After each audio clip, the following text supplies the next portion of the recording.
Bismillahirrahmanirrahim. Assalamualaikum warahmatullahi wabarakatuh. Pada pertemuan kali ini kita akan membahas tentang fuel cell. Ya, jadi fuel cell ini berbeda dengan baterai kemarin adalah alat yang digunakan untuk konversi energi.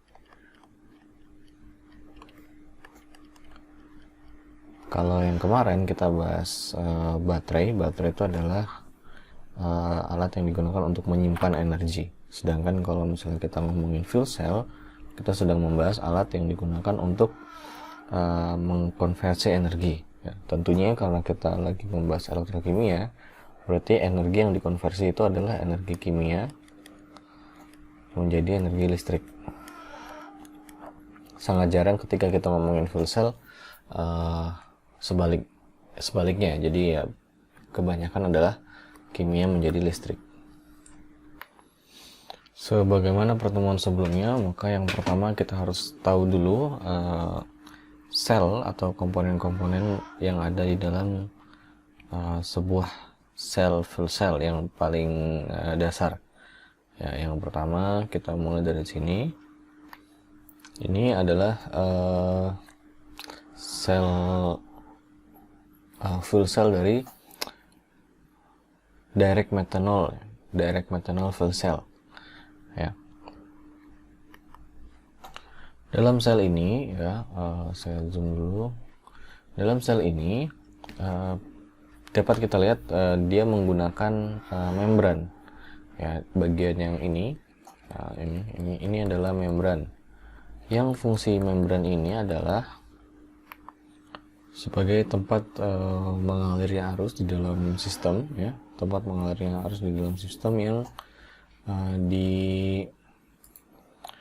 tempat mengalirnya arus di dalam sistem fuel cell ini yang diakibatkan oleh perpindahan ion. Ya. Jadi sama seperti elektrolit kemarin, dia menghasilkan arus dari perpindahan ion, ya, bukan elektron. Nah, cara kerjanya gimana? Cara kerjanya,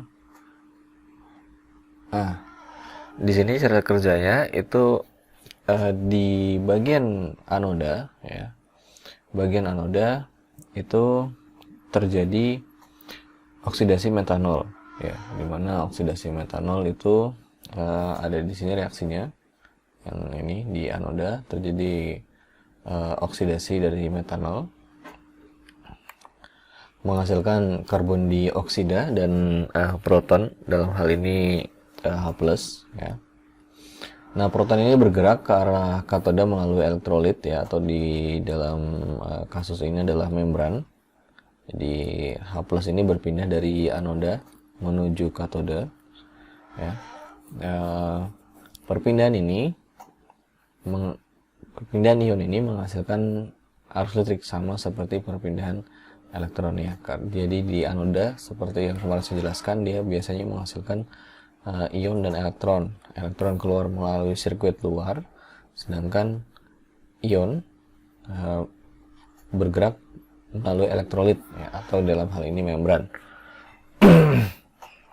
Nah, H+ yang bergerak mengarah ke katoda digunakan untuk dia bereaksi dengan oksigen, ya, oksigen O2 dan H+ ini bersama dengan elektron yang sudah keluar dari sini. Dia dari sini, dari anoda, elektron itu keluar, ya, dia bergerak terus ke arah sirkuit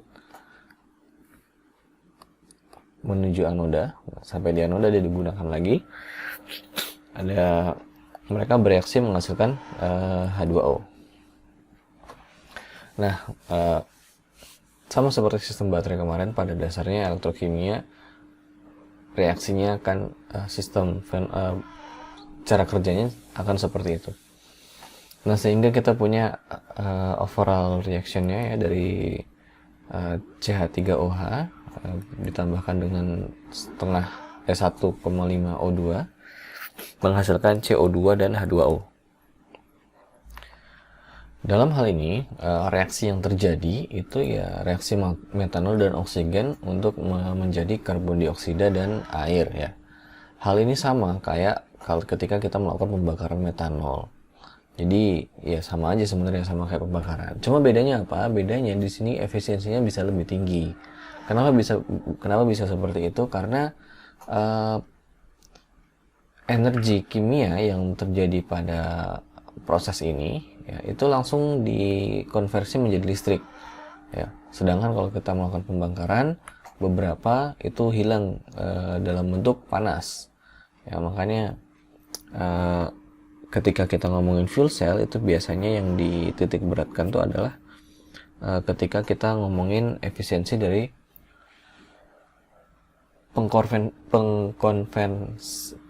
pengkonversian energi tadi. Jadi perubahan tadi seberapa efektif dia dari energi yang aslinya itu menghasilkan energi 100% misalnya, itu bisa digunakan berapa persen. Nah itu masalah efisiensi. Dalam hal ini ketika kita ngebahas pembakaran metanol tadi dibandingkan dengan fuel cell metanol, maka akan lebih efisien fuel cell metanol karena energi yang digunakan tuh langsung dikonversi menjadi energi listrik.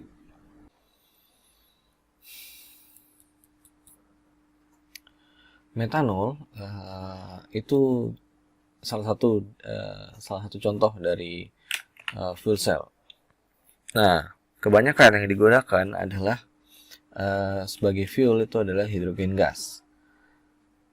Nah, contoh yang ada di gambar ini tadi itu tadi direct methanol fuel, karena fuelnya itu yang dioksidasi ya, jadi fuelnya kan tadi untuk menghasilkan apa namanya energi, kita menggunakan sumbernya dulu. Sumbernya tadi kan kita ngomongin di sini H+ ini muncul dari mana, elektron ini muncul dari mana. Dia berawal dari anoda ya, dari anoda ini ke katoda ya, sama dari ini elektronnya juga dari anoda ke katoda.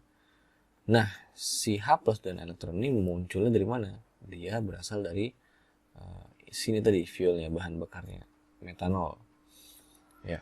Maka dalam hal ini adalah direct metanol ya. Fuelnya yang digunakan adalah metanol. Nah, nanti setelah ini akan kita coba bahas masalah fuel apa yang biasanya digunakan dalam fuel cell. Oke, yang paling penting dulu sekarang di dalam sistem fuel cell itu ada beberapa komponen tadi. Yang sudah kita bahas adalah elektrod, ya, ada membran atau ya di sini dia juga berfungsi sebagai elektrolit. Ya. Yang lain sama seperti baterai kemarin, ya, sama seperti komponen-komponen lain, ada sirkuit, external circuit ya, ada external circuit yang tempat berpindahnya elektron, ya, tempat berpindahnya elektron ini. Nah, tempat bereaksinya reaksi kimia yaitu tadi di anoda dan katoda. Di anoda dan katoda ini namanya elektrod, sama ada membran atau elektrolit ya, seperti itu. Nah, untuk apa tadi namanya, metanol fuel cell ini dengan menggunakan persamaan Gibbs kita bisa menghitung potensial standar dari fuel cell metanol. Nah, ketika kita hitung maka kita akan punya potensial standar dari metanol itu adalah 1,21 volt gitu. Nah, tadi saya sempat bilang bahwa ada hal yang perlu diperhatikan ketika kita membicarakan tentang fuel cell itu adalah efisiensi. Nah, untuk menghitung efisiensi kita bisa menggunakan rumus ini. Pada dasarnya rumusnya itu adalah berapa maksimum energi yang bisa dihasilkan oleh sebuah sistem ya, dibandingkan dengan ini maksimum energi yang bisa dihasilkan secara teoritis oleh sebuah sel dibandingkan dengan yang terukur berapa. gitu. Nah, kalau diturunkan rumus ini, maka kita akan punya persamaan V per U, ya, dimana V ini ketika dihitung, ya, jadi di sini dibiarkan seperti ini, jangan disambung dulu, ya. Terus di sini diganti dengan voltmeter. Coba kalau kita hitung, maka kita akan punya V. Sedangkan U adalah hasil perhitungan, ya. Ketika dihitung kira-kira berapa potensialnya gitu. Nah, itu akan menghasilkan yang namanya efisiensi. Nah, sudah itu tadi pengenalan tentang fuel cell. Sekarang kita bahas tipe-tipe fuel cell. Nah, fuel cell itu biasa dibedakan berdasarkan dua komponen.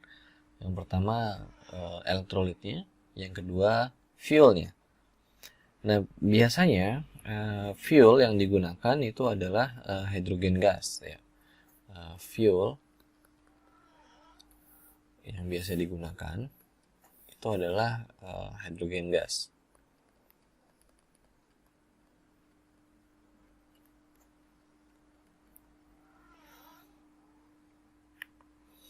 Nah, selain hidrogen, ada juga yang bisa langsung digunakan, seperti yang dari tadi kita bahas, itu metanol. Ya.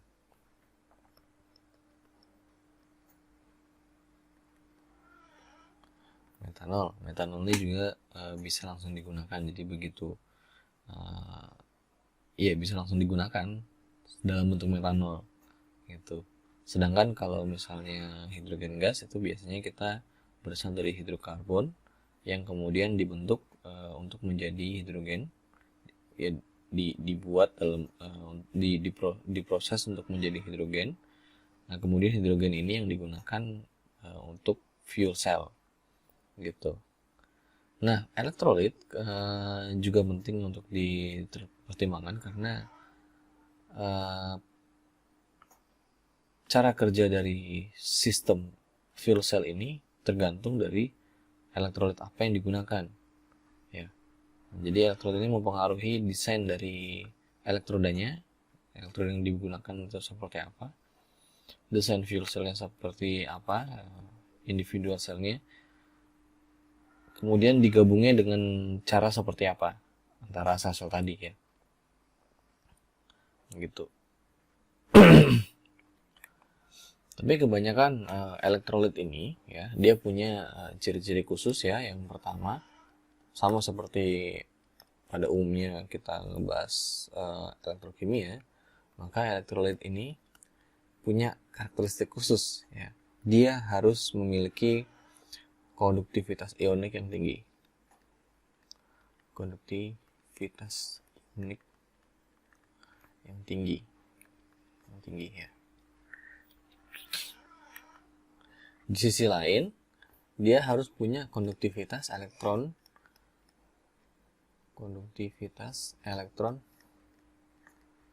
yang rendah. Nah, ini agar apa? Agar elektron itu tidak berpindah melalui elektrolit, sedangkan ion bisa berpindah melalui elektrolit. Ya, ini dari awal saya ulang-ulang terus. Ya, fungsinya elektrolit ini dia untuk memindahkan ion, bukan memindahkan elektron. Gitu. Dengan karakteristik yang seperti ini, maka kita bisa mengalirkan arus listrik melalui elektrolit, ya, dan dia tetap akan mengalir melalui sirkuit yang di luar, ya. Jadi kita punya elektroda dan sirkuit ini, eksternal sirkuit. Jadi arus itu akan tetap mengalir, ya, melalui eksternal sirkuit ini, dan melalui elektrolit juga tetap mengalir, ya, dan dia tetap searah. Kalau misalnya elektron bisa mengalir dari anoda ke katoda, ya, gimana arusnya? Kan kemarin sudah kita bahas bahwa berpindahnya ion itu berketerbalikan dengan elektron, ya. Jadi kalau misalnya elektron itu ke arah sana, maka arus itu ke arah sana. Sedangkan kalau ion itu ke arah sana, maka arus juga ke arah sana. Kalau misalnya arus sama elektron sama ion itu sama-sama bergerak ke sana, terus arusnya mau kemana kan, kita bingung juga gitu ya. Nah, makanya itu elektrolit itu punya sifat dia konduktivitas ionik tinggi dan konduktivitas elektronnya rendah. Nah, selain itu dia juga menjadi pembatas antara anoda dan katoda. Nah, pembatas ini fungsinya itu bukan menutup akses dari keduanya, ya, tapi mengatur jumlah apa istilahnya ya, seperti jalan ya. Jalan itu ada hanya beberapa satuan unit, bukan, gimana jelasin ya. Ya, kalau jalan itu kadang mobil ada yang bisa cuma satu mobil jalan, ada yang jalan untuk 3 mobil kan gitu. Itu besar kecilnya tergantung dari si jalan tadi. Nah, si elektrolit ini fungsinya itu untuk mengatur seberapa banyak reaktan yang bisa berpindah dari anoda dan katoda. Jadi dia mengatur batas dari reaktan antar elektrod yang bisa bereaksi itu seberapa banyak gitu loh. Ya. Jadi dia fungsinya sebagai barrier untuk membatasi reaktan ya. Barrier for reaktan ya. Contoh gini, tanpa adanya elektrolit ini ya, atau batas ini, maka metanol dan oksigen itu bisa bercampur dan terbakar ya, dan terbakar menghasilkan panas, ketimbang dia mengalami separasi elektrochemical untuk menghasilkan energi listrik gitu. Jadi kalau dilihat yang tadi kan, kita punya fuel cell ini ya, kita punya fuel cell yang ini tadi. Si metanol ini itu dia tidak bereaksi langsung dengan oksigen. Si metanol itu bereaksi menghasilkan CO2 dan H+. Sedangkan H+ ini nanti akan bereaksi dengan oksigen untuk menghasilkan H2O. Ya, seperti itu. Sedangkan kalau misalnya kita ngomongin combustion engine ya, atau pembakaran metanol, maka si CH3 ini akan langsung bereaksi dengan oksigen. Itu yang kita nggak pengen. Makanya dalam hal ini biasanya ada elektrolit yang memisahkan antara keduanya. Ya. Kalau misalnya dilihat dari sini ya, metanol ini masuk lewat celah-celah ini biasanya. Lewat celah-celah ini, dia tidak langsung, dia tidak bisa bercampur dengan air atau udara, ya, udara yang masuk melalui celah-celah yang di sini. Ya, biasanya itu dipisahkan jalur masuk dan jalur keluarnya. Ya. Jadi si metanol masuk lewat sini, nanti keluar lewat bawah biasanya. Nah, kalau yang udara ini masuk lewat sini, nanti keluar lewat belakang sana. Dan keduanya, antara udara dan metanol ini, dia tidak saling bercampur satu dengan yang lainnya. Gitu. Makanya biasanya bentuknya ini pas, ngepres banget ya, antara yang bagian sini dengan bagian yang dengan bagian yang di sini, itu biasanya ngepas ya, jadi nggak bisa saling bercampur satu dengan yang lainnya. Dan elektrolitnya atau membran ini tetap ada di posisinya ya, berbeda dengan yang kemarin kita bahas dasar-dasar elektrokimia, di mana si elektrolit itu bisa menyelimuti ya, merendam semua elektrodanya. Kalau di sini nggak seperti itu. Di sini dia biasanya cuma bagian ini saja yang dilihat sama dia, yang terkena dengan elektrolitnya, gitu ya.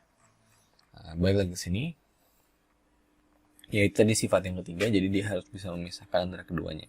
Jangan sampai ketika kita ingin terjadi kita ingin membuat methanol fuel cell, malah yang terjadi adalah methanol combustion system gitu ya.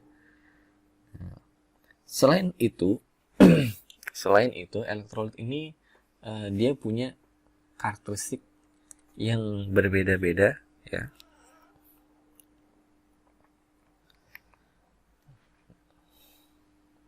Dia juga punya gimana ya? Elektrolit ini dipilih salah satunya tergantung dari temperatur operasional dia. Ya, tergantung dari temperatur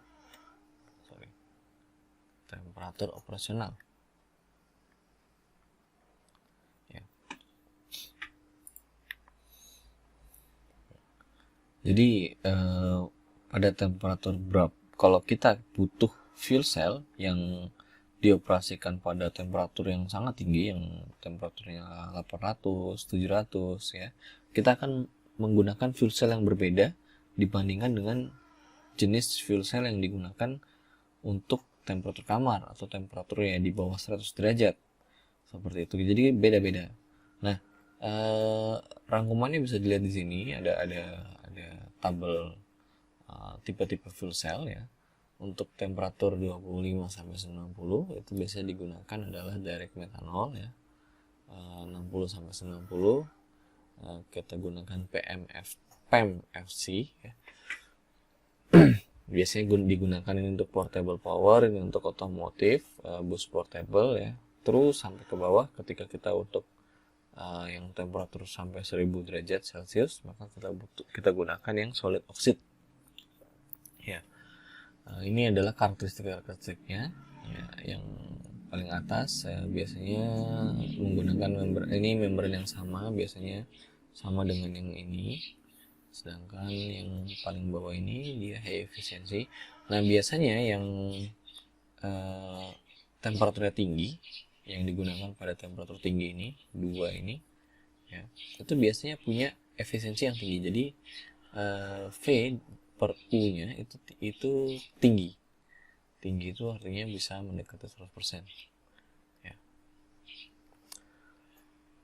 Jadi tegangan teoritisnya dengan tegangan yang terukur itu bisa mirip gitu, dekat nilainya itu dekat.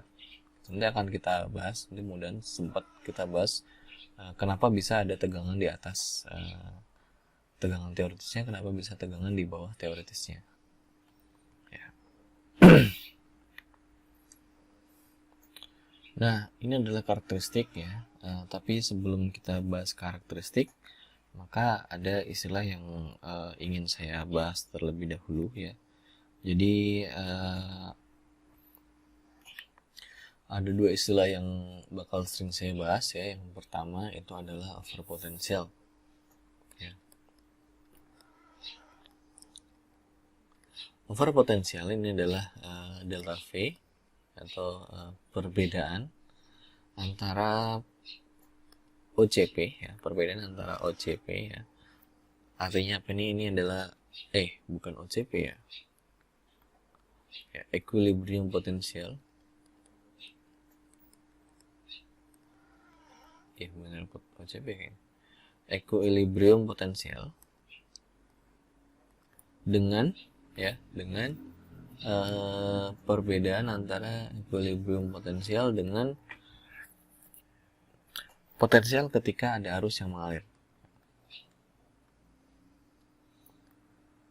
Potensial saat ada arus. Nah, yang kedua adalah polarisasi. Ini juga sama, ini adalah equilibrium potensial bukan dikurang ya, tapi selisihnya. Ya, selisih antara equilibrium potensial dengan potensial saat ada arus. Atau biasanya polarisasi ini lebih sering dikenal dengan penyimpangan ya, penyimpangan antara equilibrium potensial menjadi potensial saat ada arus. Ya sama aja sih sebenarnya. Nah, contoh di sini equilibrium itu ketika 0 ya, ketika nggak ada arus sama sekali, itu dia contoh di sini ini equilibrium potential di sini ini sekitar 0,95 lah ya. Di sini itu 1,05, di sini 1,1.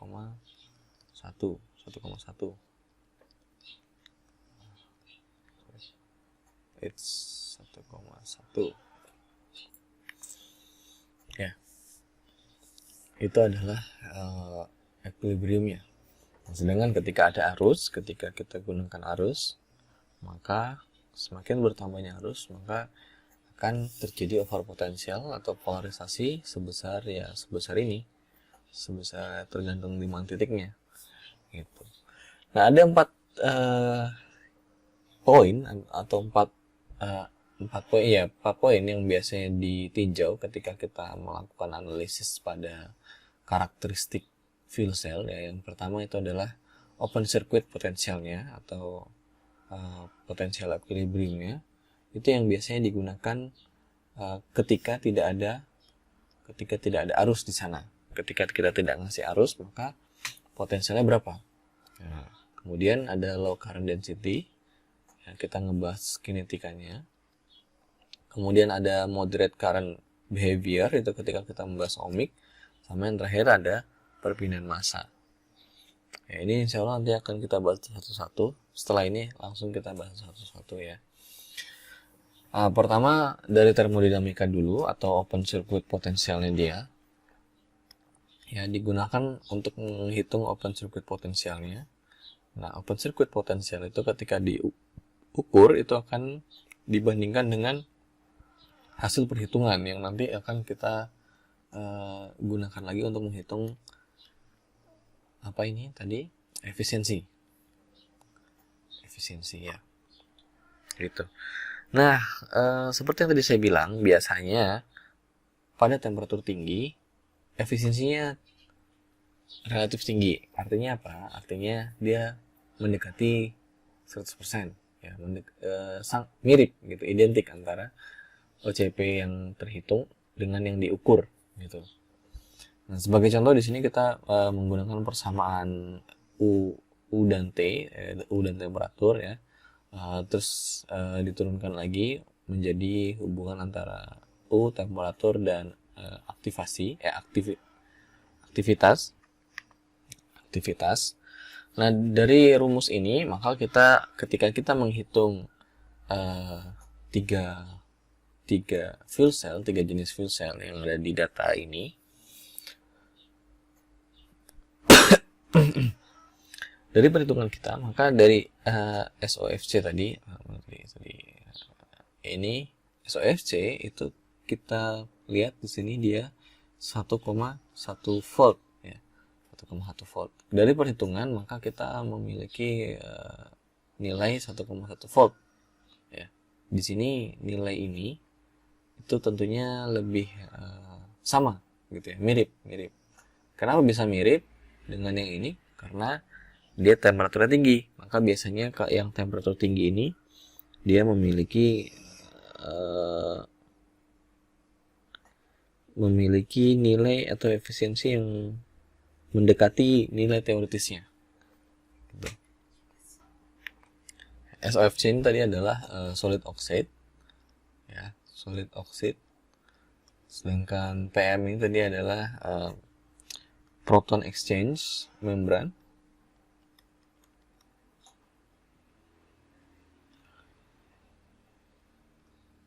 Sedangkan AS ini tadi adalah alkalin. Ya, FC ini dari fuel cell. Ya, sorry.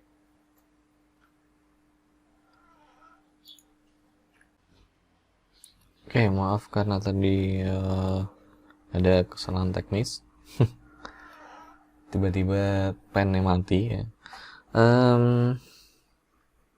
Oke, kalau dilihat dari sini tadi saya lanjutkan lagi. Nilai teoritis dengan nilai yang terhitung dari SOFC ya, ini temperatur 800 derajat Celcius. Itu bisa mirip ya, plus minus. ya. Jadi dia terhitungnya 1,1, terukur 1,1, terhitungnya 1,11 ya, selisih 0,01 ya, gitu. Nah, sedangkan untuk di AFC, untuk di alkalin ya, sistem alkalin, ini yang terukur AFC, mana AFC? AFC itu yang segitiga ya. Ini adalah sekitar 1,05 ya volt. Sedangkan yang terukur, yang terhitung itu adalah 1,172. 1,172. Yang terukur itu ada 1,172. Nah, ada selisih di sini ya, dari 1,17 menjadi 1,05 ya, berarti itu sekitar 0,12 volt ya. Ada selisih 0,12 volt ya. Ini di temperatur 82 derajat Celcius. Ya. Ya berbeda dengan tadi yang 800, ini mirip sekali ya, 1,1, sedangkan secara teoritis 1,11 ya.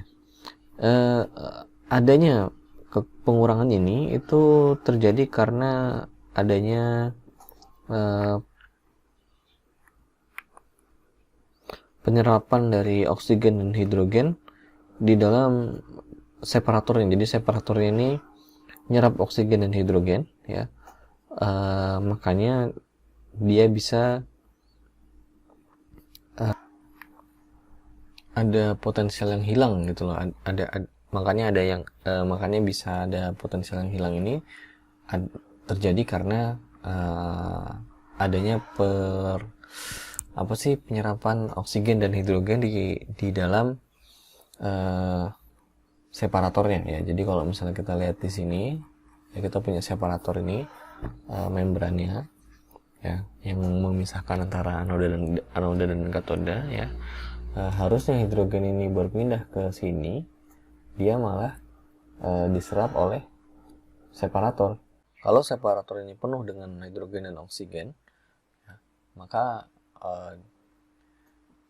atau terambil ya, jadi efisiensinya yang si hidrogen ini harusnya berpindah dari anoda dan katoda, dia malah tersimpan di membran ini gitu. Makanya efisiensinya bisa turun ya. Nah, lanjut lagi di PMFC juga gitu. Di PMFC kita lihat potensialnya berdasarkan perhitungan adalah 1,156, sedangkan secara teori secara pengukuran setelah diukur itu potensialnya ternyata adalah 0,95, anggap aja 0,95 ya. Kalau dihitung seperti ini, maka kita akan punya selisih sebesar berapa nih? Kalau 0,95 berarti 0,2 volt, anggap aja seperti itu ya. Turun lebih jauh lagi. Hal ini terjadi karena apa? Karena ya sama seperti yang tadi,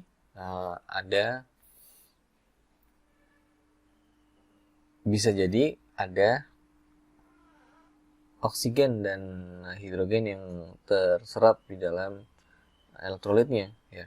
Jadi ada reaktan yang dia terserap di dalam elektrolit, mengakibatkan adanya mix potensial dan penurunan open circuit potensialnya gitu.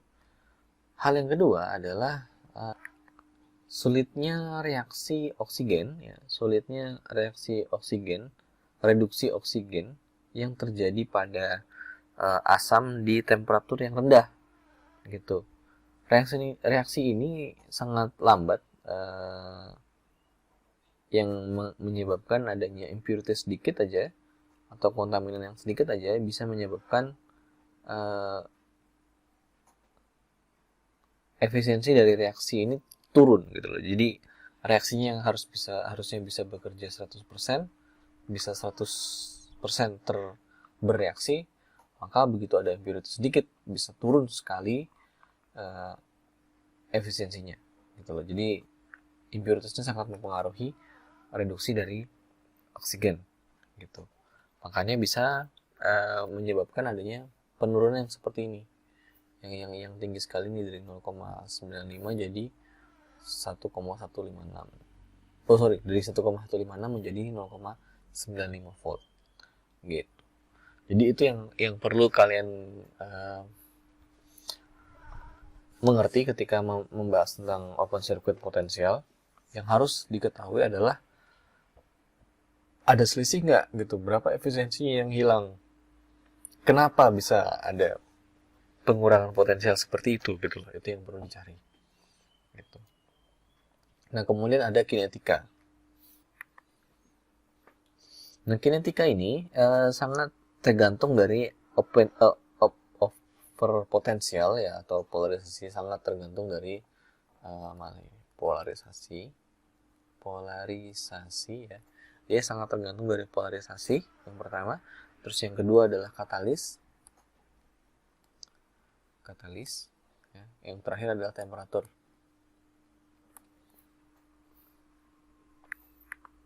Untuk melihat kinetika dari sebuah reaksi, biasanya kita menggunakan yang namanya Tafel plot ya, kita menggunakan Tafel plot dibandingkan dengan polarization curve. Bedanya apa? Ketika kita ngomongin polarization curve, maka current density ini diplot secara linear ya, secara linear. Sedangkan kalau kita ngomongin Tafel plot, biasanya yang di sini itu adalah berdasarkan logaritmik ya, logaritmik. Nah, kemudian biasanya pada temperatur yang pada current density yang efek dari ohmic ini ya, efek dari ohmic reaction ini biasanya dihilangkan. Nah, biasanya dihilangkan. Itu kenapa dihilangkan?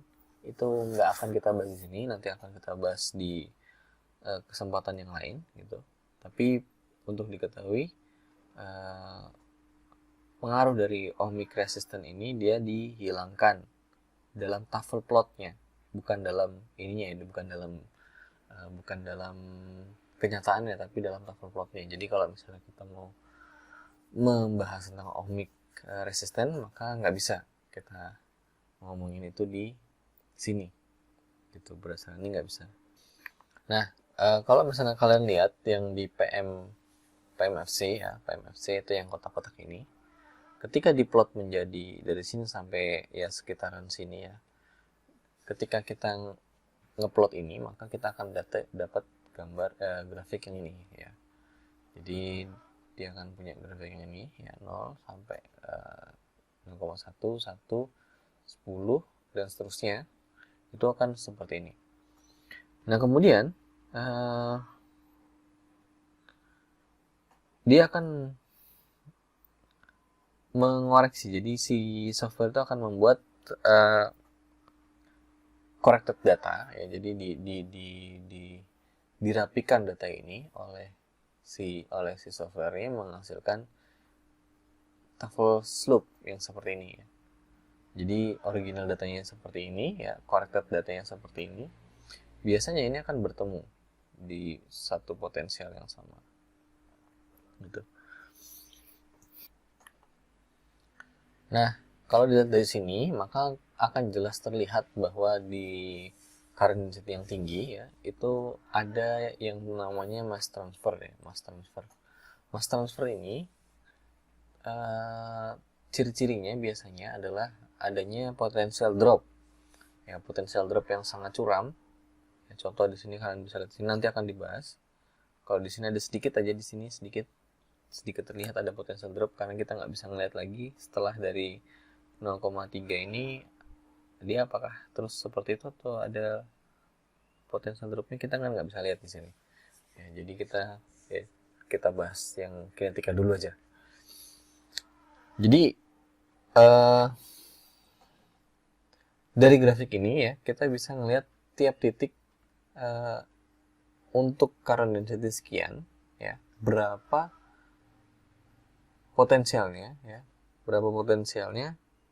dan berapa over potensialnya ya, dibandingkan dengan open circuit potensialnya. Itu ada berapa potensial over potensialnya seberapa, atau polarisasinya seberapa. gitu.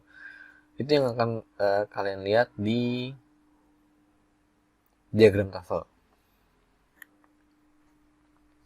Nah, hal ini ketika kita lihat melihat dari grafik polarization curve, maka kita lihat plotnya itu nggak linear ya di sini ya. Kalau misalnya kalian lihat ini plotnya nggak linear, jadi dia agak lengkung-lengkung gitu.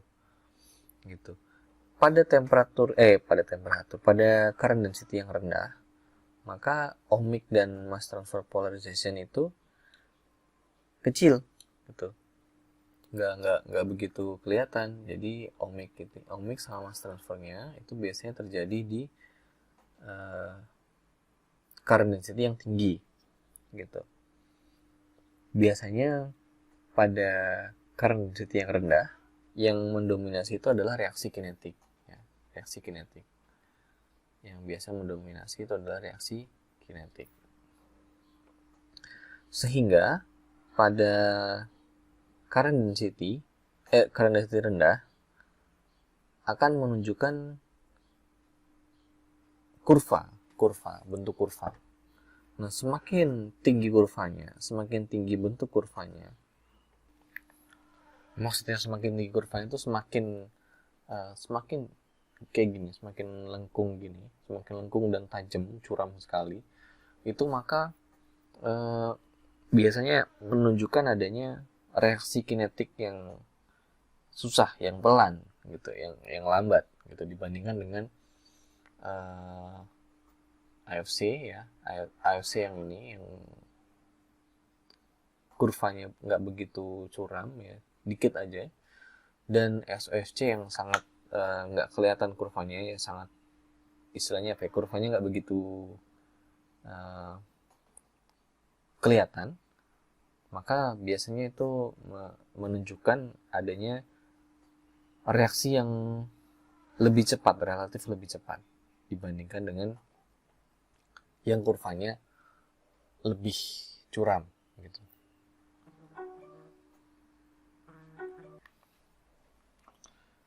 Oke, selanjutnya kita bahas ohmic, pengaruh ohmic ya, ohmic loss.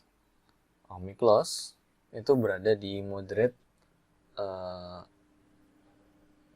current density ya. Dia biasanya berada di moderate current density. Ohmic loss ini biasanya meningkat secara linear sesuai dengan current density-nya. Jadi kalau current density naik, maka ohmic loss-nya turun. Berbeda dengan kinetik tadi, dia linear dengan current density, tapi ketika current density ini kita plot berdasarkan logaritmiknya, nilai logaritmiknya, maka ketika kita pada low current density tadi, ya, low current density ini berarti 10 ke bawah ini dia linear di sini. Garis lurus. Linear di sini. Sedangkan kalau misalnya yang ohmic itu biasanya di moderate current density itu biasanya dia lurus gitu ya. Ini juga lurus seperti itu. Ya.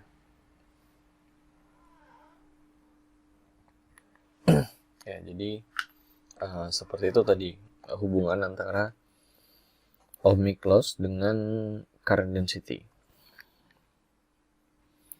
Nah, besarnya polarisasi dari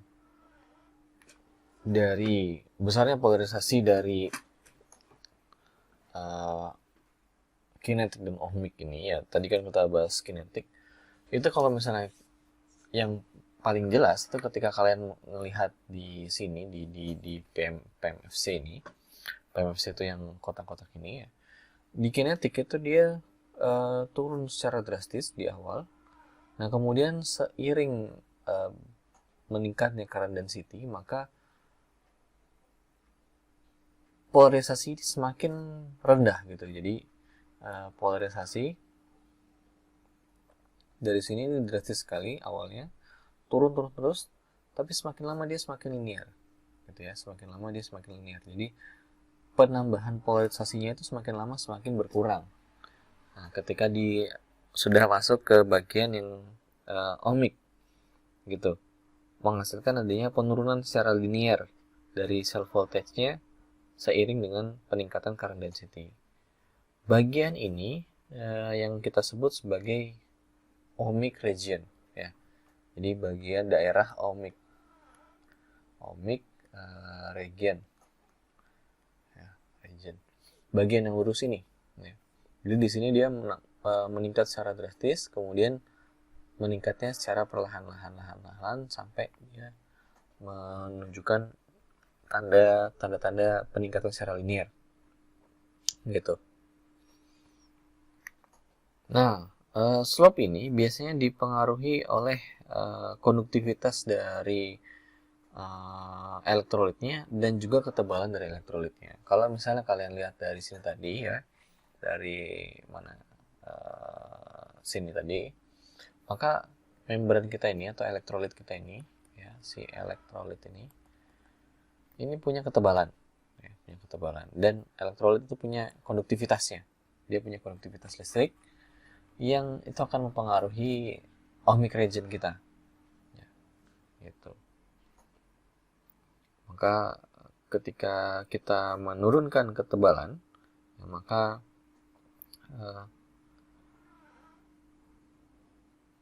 slope-nya juga akan berkurang ya.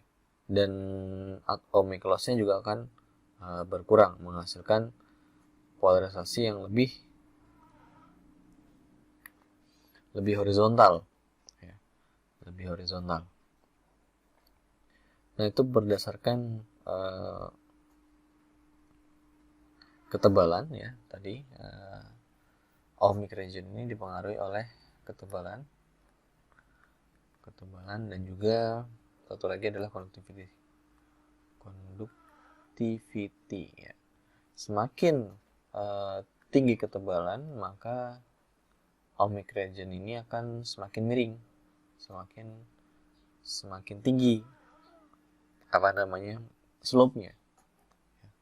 Ketebalan ini semakin berbanding lurus, gimana ya? Oke. Jadi konduktivitas ini semakin tinggi, maka gini aja deh. Kalau kita mau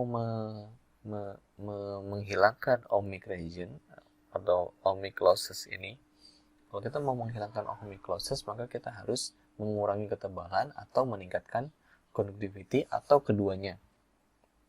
Gitu, itu yang harus kita lakukan di bagian ini, di ohmic loss ini. Gitu. Ya. Kemudian yang terakhir adalah mass transfer. Ya. Semakin meningkat current density-nya, maka akan terjadi mass transfer atau perpindahan massa. Ya. Reaktan dan produknya itu akan berpindah dari dan melalui bagian katalis, karena adanya molecular diffusion atau bulk fluid motion. Ya. Dari 3 contoh tadi, ada AFC, PM, dan SOFC ya. Dari ketiganya yang paling kelihatan itu adalah yang di PMFC, karena pada temperatur yang tinggi ini ada terjadi potensial drop yang drastis, yang terlihat drastis. Sedangkan di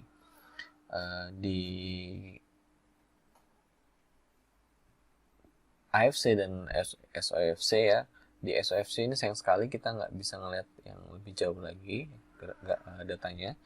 Sedangkan yang di AFC itu dia tidak ada nilai lagi lebih dari ini, jadi kita nggak bisa ngelihat apakah terjadi mass transfer atau enggak gitu. Jadi kita coba lihat dari PMFC ini dulu ya. Jadi di PMFC ini ada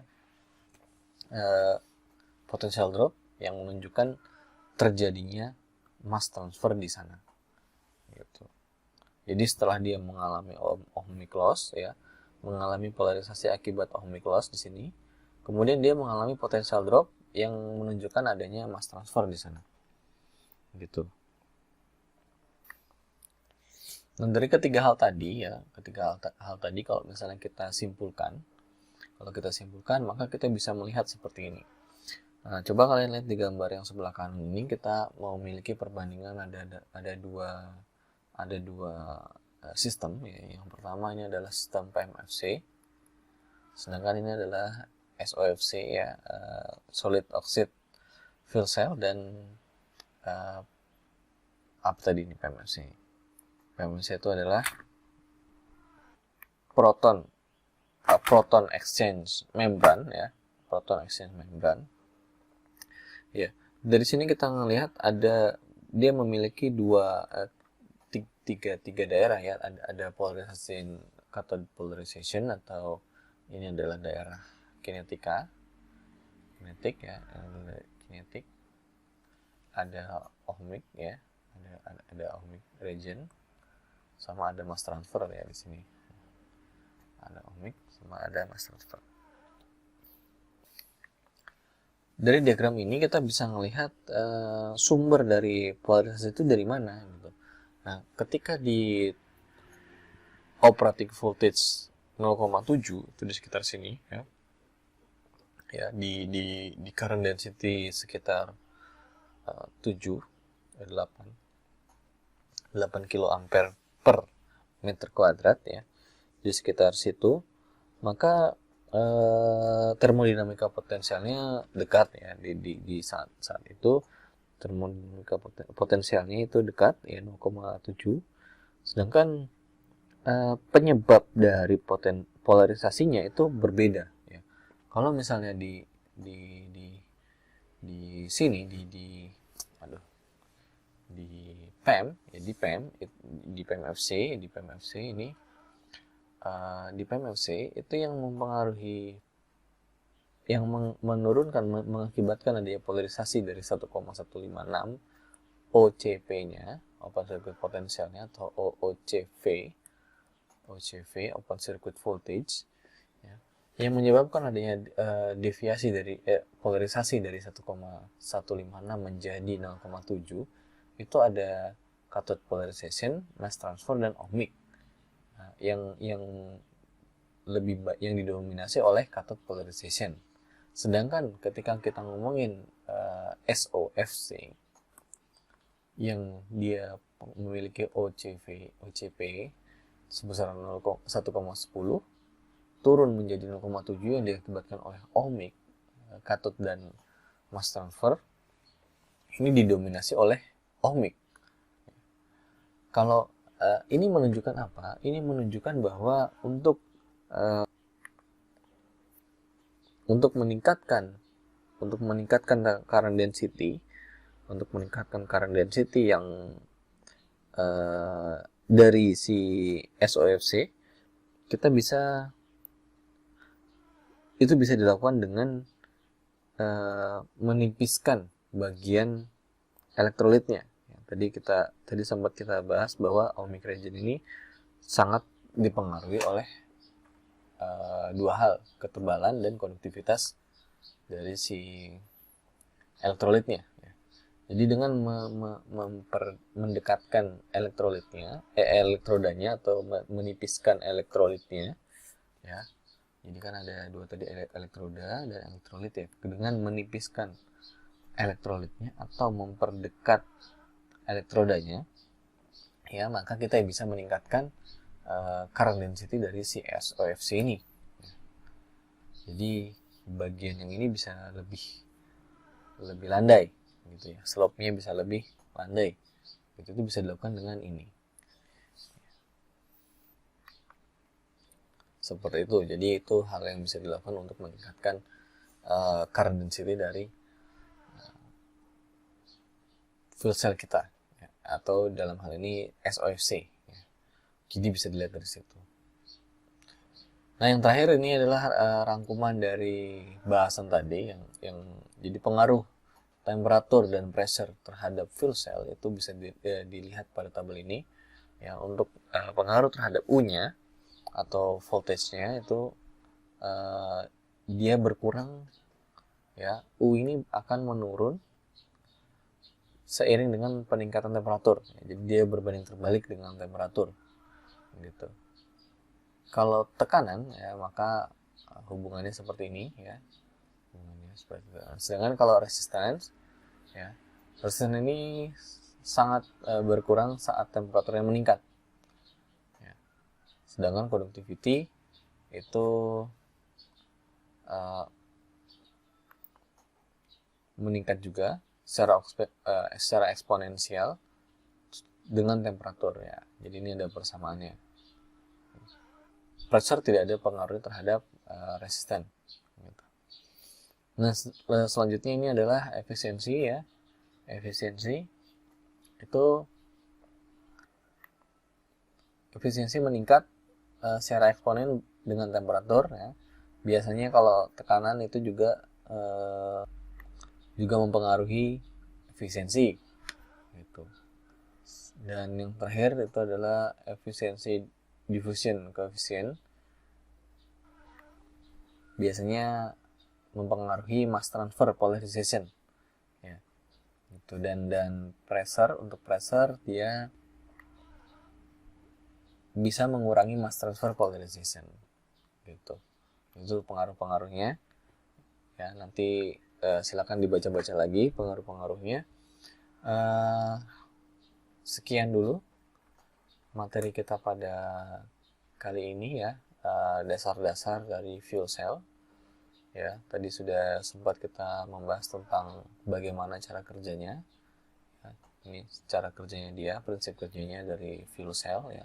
Ada fuel, ada komponen-komponen lain yang kemudian menghasilkan konversi energi dari reaksi kimia, menghasilkan energi listrik gitu. Semoga materi kali ini bermanfaat. Saya akhiri. Assalamualaikum warahmatullahi wabarakatuh.